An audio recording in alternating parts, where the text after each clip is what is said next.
Big ideas. Sometimes it takes you basically taking a hard look at yourself, at your business, and thinking outside of the box. Today, I'm going to talk a little bit about the box that we thought outside of and why Pete and Pedro is about to cater to women. This is going to be very brain dumpy. This video is all about me trying to explain sort of the thought process and strategy behind something that if you would have told me or asked me 5 years ago, I would have been like, no, Pete and Pedro is only a men's brand, right? We cater to men and this and that. Well, the other day, a few weeks ago, my marketing director, Mike Levy, and I were on the phone, and we were looking at the numbers and the margins, and the thing that was very apparent to me is that it's hard right now for us to make a lot more profit, all right? And the reason why is because this year it's gotten more expensive to get customers as opposed to what it was before. And the reason for that is because of how much more business we're actually doing on Amazon. And when we're on Amazon, we're actually paying in order to attract customers for products. Now, the good news is that it's very profitable, right? And I say very profitable. There's a limit to the profitability. Unfortunately, it's not something where you can just dump money on the fire and it's just gonna explode, right? And what I mean by that is right now on Pete and Pedro, in terms of, or I should say on Amazon, we're getting like a little more than a 4-to-1 on ad spend, right? But based on Amazon fees, based on, all sorts of expenses, my margin on Amazon is right at about 20% profit margin. So theoretically, if you spend $10,000, you're gonna get back in terms of sales, $40,000, which sounds great on paper, but it really boils down to what your profit is on that $40,000, right? And so just hear me out right now. So technically, right now, if I have a 20% profit margin, I spend $10,000, I get a 4 times, just for easy math, return. That's $40,000. But if I only have a 20% profit margin on that $40,000, how much money did I make?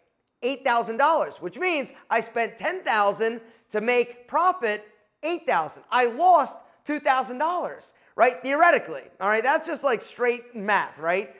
Now, how do you change that? Basically, you get your CPA or your customer acquisition cost down, you get a better return, better multiple, or there's got to be another piece to this puzzle, all right? So when you're looking at it just that way, it doesn't make sense to spend a lot of money unless you know what your LTV or your lifetime value is of that customer, right?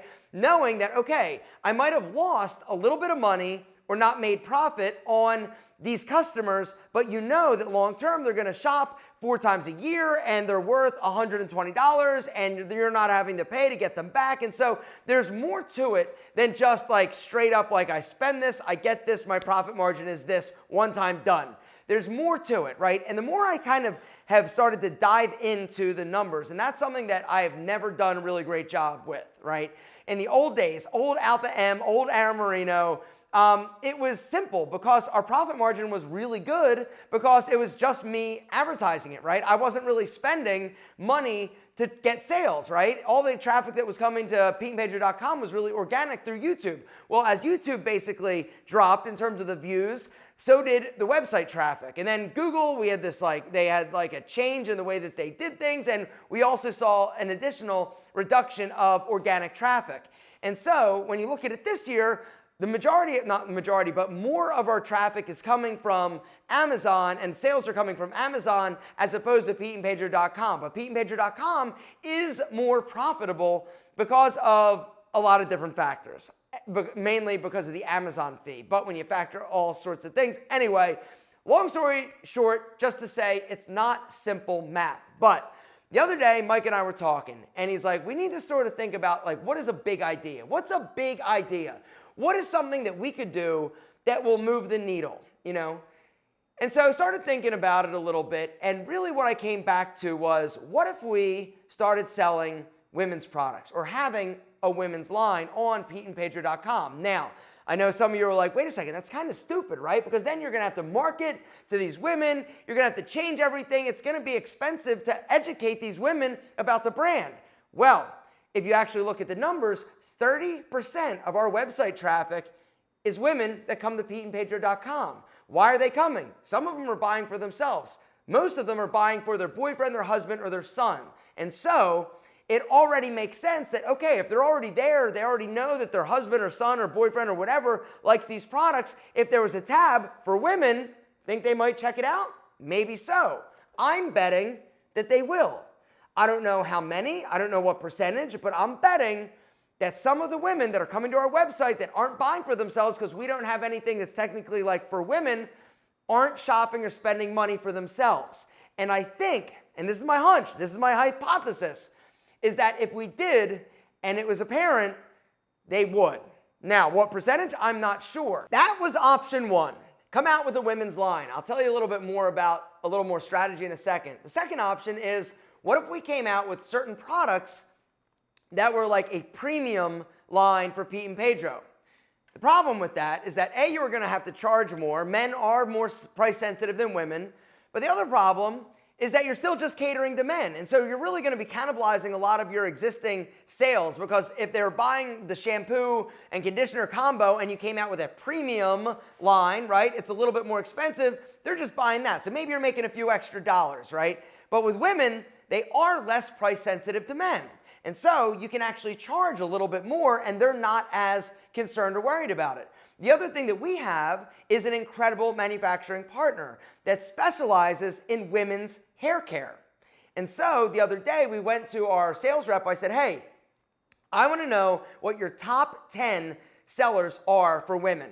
And he basically threw out a list. He's like, here's 15. The top 7 are no-brainers. As in, like, if you carry these, you're going to sell them because these are what women are wanting. Dig in a little deeper. All right, this is looking a little more positive. So we actually know what products are going to be best in terms of movers and what these women are actually wanting. We know, based on their historical data, what their customers, the other people that they're manufacturing products for, what their top sellers are. We know already. And so why don't we do this? Why don't we have a page on PeteandPedro.com, have basically a line, maybe 10 products, that's kind of what I'm thinking right now, and also put them on Amazon. What are those products on Amazon that are hot movers, hot sellers, right? We know that. How do we know that? Because we can basically look at the data. We can also go look at Amazon and see what women's products in the various categories are like crazy in terms of the reviews or the number of stars. This lets you know, oh, people are searching, people are looking. Now, take it a deeper, little deeper sort of strategy sesh. What if we then look for products that are super high in terms of the amount of search volume, but don't have a crazy amount of competition? All right, give you 2 examples. For us, Pete and Pedro, sea salt spray, huge demand, not a ton of competitors in relation to like other things like shampoo, conditioner, or even like styling clays and things of that nature, right? Sea salt spray, not as many. And the other reason why is because when you think about hair care products for men, right, every line has like 5 styling products, 6 styling products. But if they have a sea salt spray, typically it's just going to be 1, right? You have 1 sea salt spray. Huge search volume. And so we're able to be very competitive and move up organically with our sea salt spray. Another one that we recently launched last year was our texturizing powder, right? The little sprinkled powder that, do I have it here? Because I just actually got a new batch. Hang on. The texturizing powder, right? The bottle, you're like, yo, that's black. That's different than what you had before. And the answer is, yeah, it is. And it was an accident, but we really think it's cool. It also helps it stand out better on Amazon, all right? The way that this works, right? All you do is basically like sprinkle some in your hair, right? And it gives you crazy volume, texture, completely weightless. And this is a great product. Like if you're somebody that doesn't want to use like hair product, boom, a little bit of this sprinkled in, and it is honestly one of my favorite products. Anyway, this is another one of those like low-hanging fruit products where there's a huge demand for it. Lots of people searching for the texturizing powder, but there aren't that many people that are actually selling it. And so we came in and pretty much like right away, we started selling a bunch of them. Now, I don't remember exactly, but I think we're selling like, we had to take it off because we ran out, we dropped the price, we started moving like exponentially more. I think it's like 1,000 units a month. And that's like with very little advertising put behind it.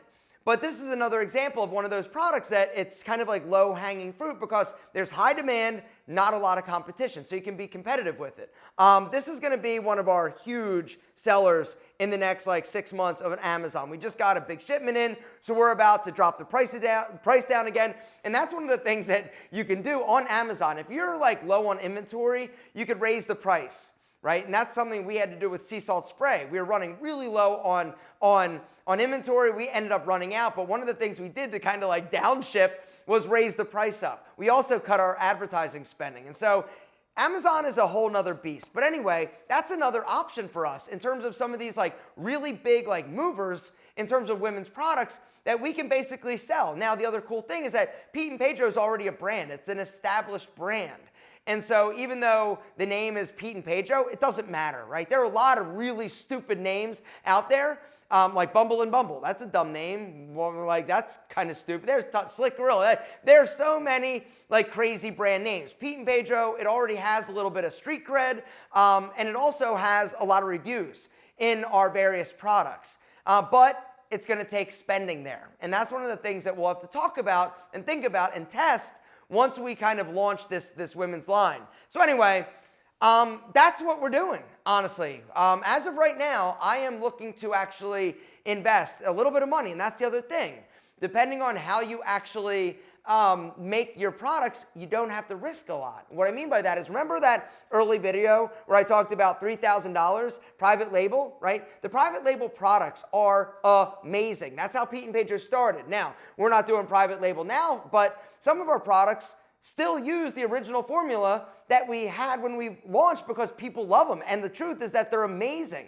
A lot of the people selling millions and millions and millions and millions and millions and millions and millions and millions of dollars on Amazon in women's products are using private label products. They're great products. They've been tested and they're easy to get into. And what I mean by that is you've got a low barrier to entry, right? You don't have to invest, $20,000 for a shampoo. You can do smaller minimum quantities. Now, the truth is that you're going to spend a little bit more on these, but does it matter? No, because you're going to mark it up more than you're marking up the men's products, and you're testing, right? It's an easy, low-cost way for us as a company to test and see what the market is. We could also send emails to our customer base, which, as you know, 30% are women.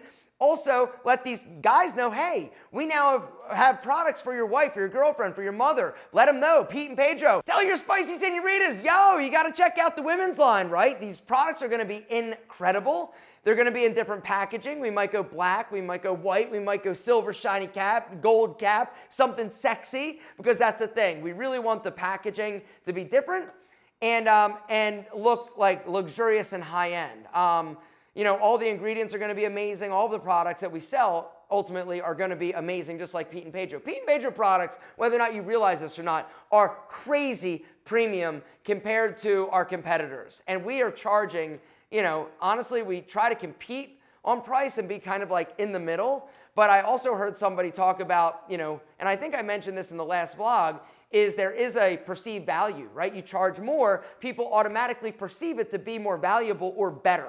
And so that's one of the other things. And with women, it's definitely the case, right? If there's a shampoo and it's like $8 or $28, they're going to want the $28 shampoo because it's perceived to be better, right? Higher quality. $8, it's cheap. It's not worth it, right? Even if they're the same product, same quality, same ingredient. It's perception. It's psychology. And that, a lot of times, is what it boils down to when it comes to business, right? It's psychology. Anyway, I wanted to talk about this. I know that it's a little bit brain dumpy and all over the place, but it's something that I'm excited about. It's something that we've been thinking about, and now we've actually started to put the plan into action. Another thing I just want to mention, one of the things that Mike said early on in his endeavors with Pete and Pedro, he's like, we could have like a sister site, like Pete and Pedro or something like that. And at the time I was like, no, I don't want to do anything with women, right? Well, the other reason why I'm excited about this is because, like I said, we don't want a sister site. We want to have a women's line on Pete and Pedro. We want all the traffic coming to Pete and Pedro. And the other cool thing, when you think about these 30% women that are coming to buy, right, we've already spent the money to get them there, right? We've already done the advertising to the men that have told their moms, their girlfriends, their wife, hey, go buy me Pete and Pedro, or the women that are buying Pete and Pedro for themselves, because we also have a pretty substantial amount of women that use Pete and Pedro products. We get the results, we see it, right? Certain products specifically. So anyway, You're spending the money to get them here. Why not have something for them to buy? And women, honestly, are incredible in terms of customers. They are more valuable than men oftentimes, depending on the market, depending on the product, depending on what you're selling. But overall, women, that is kind of like that is the creme de la creme. If you can target or figure out a business that caters to them, gentlemen, congratulations. Me, unfortunately, I'm a dude. I know nothing about women. Just ask my wife. But hopefully, this is something that we can talk a little bit more about later on future vlogs, because I really think that there's going to be some good lessons and learnings, and I just wanted to kind of talk and tell you guys about it first. And the other reason why I know that it's probably a good idea is because when I started to think about it, I told my wife. And I said to my wife, I go, hey, what would you think if Pete and Pedro had women's products and this and that? And she's like, no, it's a bad idea. You're advertising, it's all men, right? I'm like, all right. I didn't explain like the whole like everything to her at the time. But 3 days later, she came back to me. She goes, hey, you know how you were talking about the Pete and Pedro products and women and this and that? I go, yeah. She goes, I actually think that's a really good idea. And that's how I know. I'm like, okay, if my wife, who's not an entrepreneur, and my wife, who's not like in the weeds and the nuts and bolts with Pete and Pedro, if she thinks that it's actually a good idea, it's probably a good idea, and I should probably jump on it. I'd already decided that I was probably going to jump on it. I just wanted to see what she'd say. And I'm excited. If you can't tell, this is we're calling it Operation Spicy Senorita. All right, so that's what we're going to talk about. Operation Spicy Senorita. Mike knows Operation Spicy Senorita. That is basically what we're going to focus on. And like I said, it's low-hanging fruit. As opposed to us always trying to like come out with new products at Pete and Pedro, it's about paring back in terms of not having the inventory of products that don't move, because once again, inventory is dollar bills on the shelf. If it's not moving, or you got enough that it's gonna last you 5 years, it is dead money. You don't want that money to be dead. You want it to be churning and cranking and coming back, right? You get it, you sell it, you get it back. And then you sell it again, get it anyway. You get what I'm saying, right? And so with Pete and Pedro, a lot of the times it was just us let's come out with a like nose hair trim, not that's a bad example, but like more shampoos and more this and more that. And really a lot of it is you're cannibalizing, or you're just trying to figure out something else that these guys want to buy, hoping that you can move the needle, marginally, right? But this whole nother market, whole nother customer base. So basically anything that we sell is awesome. It's additional revenue to additional customers that we were not satisfying, we were not servicing. And so all in all, I think it's a great idea. What do you guys think? Down below, I want to know. Say, yo, Alpha. After you explained it, it makes a little more sense. All right, down below, say, yo, Alpha, good idea, or yo, Alpha, it's stupid. Either way, I love that you're here. Thank you so much. If you guys have a question about business, down below, let me know. Say, yo, business question. I'm going to try to get better at answering them. This one, brain dump. I'm talking a lot, so I'm going to say goodbye and thank you. Later.